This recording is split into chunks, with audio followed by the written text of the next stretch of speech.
श्री राम ने वनवास के 14 वर्ष इन 17 जगह पर गुजारे थे। प्रभु श्री राम को 14 वर्ष का वनवास हुआ। इस वनवास काल में श्री राम ने कई ऋषि मुनियों से शिक्षा और विद्या ग्रहण की, तपस्या की और भारत के आदिवासी, वनवासी और तमाम तरह के भारतीय समाज को संगठित कर उन्हें धर्म के मार्ग पर चलाया। संपूर्ण भारत को उन्होंने एक ही विचारधारा के सूत्र में बांधा। लेकिन इस दौरान उनके साथ कुछ ऐसा भी घटा जिसने उनके जीवन को बदल कर रख दिया। रामायण में उल्लेखित और अनेक अनुसंधानकर्ताओं के अनुसार जब भगवान राम को वनवास हुआ तब उन्होंने अपनी यात्रा अयोध्या से प्रारंभ करते हुए रामेश्वरम और उसके बाद श्रीलंका में समाप्त की। इस दौरान उनके साथ जहाँ भी जो घटा उनमें से 200 से अधिक घटना स्थलों की पहचान की गई है। श्री राम और सीता के जीवन की घटनाओं से जुड़े ऐसे 200 से भी अधिक स्थानों का पता लगाया है जहां आज भी तत्संबंधी स्मारक स्थल विद्यमान हैं, जहां श्री राम और सीता रुके या रहे थे। वहां के स्मारकों, भित्ति चित्रों, गुफाओं आदि स्थानों के समय काल की जांच पड़ताल वैज्ञानिक तरीकों से की। आओ जानते हैं कुछ प्रमुख स्थानों के नाम। नंबर 1, तमसा नदी। अयोध्या से 20 किलोमीटर दूर है तमसा नदी। यहाँ पर उन्होंने नाव से नदी पार की। नंबर 2, श्रृंगवेरपुर तीर्थ। प्रयागराज से 20 से 22 किलोमीटर दूर वे श्रृंगवेरपुर पहुँचे, जो निषादराज गुह का राज्य था। यहीं पर गंगा के तट पर उन्होंने केवट से गंगा पार करने को कहा था। श्रृंगवेरपुर को वर्तमान में सिंगरौर कहा जाता है। नंबर 3, कुरई गांव। सिंगरौर में गंगा पार कर श्री राम कुरई में रुके थे। प्रयाग। कुरई से आगे चलकर श्री राम अपने भाई लक्ष्मण और पत्नी सहित प्रयाग पहुँचे थे। प्रयाग को वर्तमान में इलाहाबाद कहा जाता है। नंबर 5 है चित्रकूट। प्रभु श्री राम ने प्रयाग संगम के समीप यमुना नदी को पार किया और फिर पहुंच गए चित्रकूट। चित्रकूट वह स्थान है जहां राम को मनाने के लिए भरत अपनी सेना के साथ पहुंचते हैं। तब जब दशरथ का देहांत हो जाता है, भारत यहां से राम की चरण पादुका ले जाकर उनकी चरण पादुका रखकर राज्य करते हैं। नंबर 6, सतना। चित्रकूट के पास ही सतना मध्य प्रदेश स्थित अत्रि ऋषि का आश्रम था। हालांकि अनुसुईया पति महर्षि अत्रि चित्रकूट के तपोवन में रहा करते थे, लेकिन सतना में रामवन नामक स्थान पर भी श्री राम रुके थे, जहां ऋषि अत्रि का एक और आश्रम था। नंबर 7 है दंडकारण्य। चित्रकूट से निकलकर श्री राम घने वन में पहुंच गए। असल में यही था उनका वनवास। इस वन को उस काल में दंडकारण्य कहा जाता था। मध्य प्रदेश, छत्तीसगढ़ और महाराष्ट्र के कुछ क्षेत्रों को मिलाकर दंडकारण्य था। दंडकारण्य में छत्तीसगढ़, उड़ीसा एवं आंध्र प्रदेश राज्यों के अधिकतर हिस्से शामिल हैं। दरअसल उड़ीसा की महानदी के इस पास से गोदावरी तक दंडकारण्य का क्षेत्र फैला हुआ था। इसी दंडकारण्य का ही हिस्सा है आंध्र प्रदेश का एक शहर भद्राचलम। गोदावरी नदी के तट पर बसा यह शहर सीता रामचंद्र मंदिर के लिए प्रसिद्ध है। यह मंदिर भद्रगिरि पर्वत पर है। कहा जाता है कि श्री राम ने अपने वनवास के दौरान कुछ दिन इस भद्रगिरि पर्वत पर ही बिताए थे। स्थानीय मान्यता के मुताबिक दंडकारण्य के आकाश में ही रावण और जटायु का युद्ध हुआ था और जटायु के कुछ अंग दंडकारण्य में आ गिरे थे। ऐसा माना जाता है कि दुनिया भर में सिर्फ यहीं पर जटायु का एकमात्र मंदिर है। नंबर 8, पंचवटी नासिक। दंडकारण्य में मुनियों के आश्रमों में रहने के बाद श्री राम अगस्त्य मुनि के आश्रम गए। यह आश्रम नासिक के पंचवटी क्षेत्र में है, जो गोदावरी नदी के किनारे बसा है। यहीं पर लक्ष्मण ने शूर्पणखा की नाक काटी थी। राम लक्ष्मण ने खर व दूषण के साथ युद्ध किया था। गिद्धराज जटायु ने श्री राम की मैत्री भी यहीं हुई थी। वाल्मीकि रामायण अरण्य कांड में पंचवटी का मनोहर वर्णन मिलता है। नंबर 9 है सर्वतीर्थ।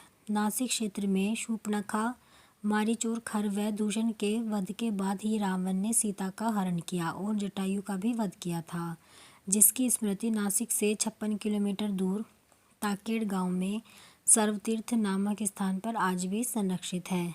जटायु की मृत्यु सर्वतीर्थ नाम के स्थान पर हुई, जो नासिक के जिले इगतपुरी तहसील के ताकेड़ गांव में मौजूद है। इस स्थान को सर्वतीर्थ इसलिए कहा गया क्योंकि यहीं पर मरणासन जटायु ने सीता माता के बारे में बताया। राम जी ने यहाँ जटायु का अंतिम संस्कार करके पिता और जटायु का श्राद्ध तर्पण किया था। इसी तीर्थ पर लक्ष्मण रेखा थी। नंबर 10 है पर्णशाला। पर्णशाला आंध्र प्रदेश में खम्बाम जिले के भद्राचलम में स्थित है। रामालय से लगभग 1 घंटे की दूरी पर स्थित पर्णशाला को पनशाला या पंसाला भी कहते हैं। पर्णशाला गोदावरी नदी के तट पर स्थित है। मान्यता है कि यही वह स्थान है जहाँ से सीता जी का हरण हुआ था। हालांकि कुछ मानते हैं कि इस स्थान पर रावण ने अपना विमान उतारा था। इस स्थल से ही रावण ने सीता को पुष्पक विमान में बिठाया था, यानी सीता जी ने धरती यहाँ छोड़ी थी। इसी से वास्तविक हरण का स्थल यह माना जाता है। यहाँ पर राम सीता का प्राचीन मंदिर है। नंबर 11 है तुंगभद्रा। सर्वतीर्थ और पर्णशाला के बाद श्री राम लक्ष्मण सीता की खोज में तुंगभद्रा तथा कावेरी नदियों के क्षेत्र में पहुँच गए। तुंगभद्रा एवं कावेरी नदी क्षेत्रों के अनेक स्थलों पर वे सीता की खोज में गए।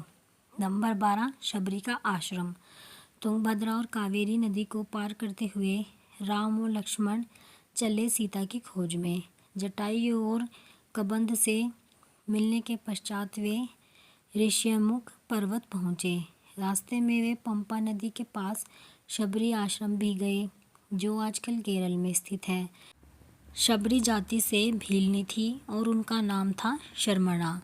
पंपा तुंगभद्रा नदी का पुराना नाम है। इसी नदी के किनारे पर हम्पी बसा हुआ है। पौराणिक ग्रंथ रामायण में हम्पी का उल्लेख वन राज्य किष्किंधा की राजधानी के तौर पर किया गया है। केरल का प्रसिद्ध सबरीमलय मंदिर तीर्थ इसी नदी के तट पर स्थित है। नंबर 13 है ऋष्यमुख पर्वत। पर्वत और चंदन वनों को पार करते हुए वे ऋष्यमुख पर्वत की ओर बढ़े। यहाँ उन्होंने हनुमान और सुग्रीव से भेंट की, सीता के आभूषणों को देखा और श्री राम ने बाली का वध किया। ऋष्यमुख पर्वत वाल्मीकि रामायण में वर्णित वानरों की राजधानी किष्किंधा के निकट स्थित है। ऋष्यमुख पर्वत तथा किष्किंधा नगर कर्नाटक के हम्पी जिला बेल्लारी में स्थित है। पास की पहाड़ी को मतंग पर्वत माना जाता है। इसी पर्वत पर मतंग ऋषि का आश्रम था, जो हनुमान जी के गुरु थे। कोडिकरई। हनुमान और सुग्रीव से मिलने के बाद श्री राम ने वानर सेना का गठन किया और लंका की ओर चल पड़े। तमिलनाडु की एक लंबी तटरेखा है जो लगभग 1000 किलोमीटर तक विस्तारित है। कोडिकरई समुद्र तट वेलांकनी के दक्षिण में स्थित है, जो पूर्व में बंगाल की खाड़ी और दक्षिण में पाल्क स्टेट से घिरा हुआ है। यहाँ श्री राम की सेना ने पड़ाव डाला और श्री राम ने अपनी सेना को कोडिकरई में एकत्रित कर विचार विमर्श किया। लेकिन राम की सेना ने उस स्थान के सर्वेक्षण के बाद जाना कि यहाँ से समुद्र को पार नहीं किया जा सकता और यह स्थान पुल बनाने के लिए उचित भी नहीं है। तब श्री राम की सेना ने रामेश्वरम की ओर कूच किया। रामेश्वरम समुद्र तट एक शांत समुद्र तट है और यहाँ का छिछला पानी तैरने और सन बाथिंग के लिए आदर्श है। रामेश्वरम प्रसिद्ध हिंदू तीर्थ केंद्र है। महाकाव्य रामायण के अनुसार भगवान श्री राम ने लंका पर चढ़ाई करने के पहले यहाँ भगवान शिव की पूजा की थी। रामेश्वरम का शिवलिंग श्री राम द्वारा स्थापित शिवलिंग है। धनुषकोडी। वाल्मीकि के अनुसार 3 दिन की खोजबीन के बाद श्री राम ने रामेश्वरम के आगे समुद्र में वह स्थान ढूंढ निकाला जहाँ से आसानी से श्रीलंका पहुँचा जा सकता हो। उन्होंने नल और नील की मदद से उक्त स्थान से लंका तक का पुनर्निर्माण करने का फैसला लिया। धनुषकोडी भारत के तमिलनाडु राज्य के पूर्वी तट पर रामेश्वरम द्वीप के दक्षिणी किनारे पर स्थित एक गांव है। धनुषकोडी पंबन के दक्षिण पूर्व में स्थित है। धनुषकोडी श्रीलंका में तलेमन्नार से करीब 18 मील पश्चिम में है। इसका नाम धनुषकोडी इसलिए है कि यहाँ से श्रीलंका तक वानर सेना के माध्यम से नल और नील ने जो पुल राम सेतु बनाया था उसका आकार मार्ग धनुष के समान ही है। इन पूरे इलाकों को मन्नार समुद्र क्षेत्र के अंतर्गत माना जाता है। धनुषकोडी ही भारत और श्रीलंका के बीच एकमात्र स्थलीय सीमा है जहाँ समुद्र नदी की गहराई जितना है, जिसमें कहीं कहीं भूमि नजर आती है। नुवारा एलिया पर्वत श्रृंखला। वाल्मीकि रामायण अनुसार श्रीलंका के मध्य में रावण का महल था। नुवारा एलिया पहाड़ियों से लगभग 90 किलोमीटर दूर बादरवेला की तरफ मध्य लंका की ऊंची पहाड़ियों के बीचों बीच सुरंगों तथा गुफाओं के भंवरजाल मिलते हैं। यहाँ ऐसे कई पुरातात्विक अवशेष मिलते हैं जिनकी कार्बन डेटिंग से इनका काल निकाला गया है। श्रीलंका में नुवारा एलिया पहाड़ियों के आसपास स्थित रावण फोल, रावण गुफाएं, अशोक वाटिका, खंडर हो चुके विभीषण के महल आदि की पुरातात्विक जांच से इनके रामायण काल के होने की पुष्टि होती है। आजकल भी इन स्थानों की भौगोलिक विशेषताएं, जीव, वनस्पति तथा स्मारक आदि बिल्कुल वैसे ही हैं जैसे कि रामायण में वर्णित किए गए हैं। आप कमेंट में ज़रूर बताएं कि आपको ये कहानी कैसी लगी है। अगर पसंद आई तो वीडियो को लाइक करें, शेयर करें और चैनल को सब्सक्राइब करें ऐसे ही कहानियों के लिए।